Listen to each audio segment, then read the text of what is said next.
Yo, yo, yo. Sorry for being so long offline, man. It's the work. The work kept me busy. Ik ben bij Woolworths geweest. Hey, die drama, die week en ik. Maar het was lekker. Ik het honestly lekker geweest. En ik mis die vibe. Die vibes en die wat. En ons misschien niet aangewerkt. Die dollies gestoten, die melk allerlei goed. Hey. En dan de melk vallen, zie je, man. Voor wie dat hele weer zwanger gemaakt. Jo, dan lach ik. Maar ja, enough about it. Ik is hier op muziek. Dus ik wil zeggen, voor jullie zeggen.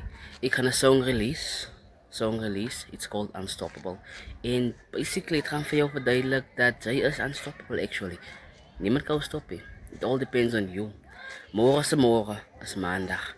Dan ga ik alle updates geven. Of wanneer ik je song ga release.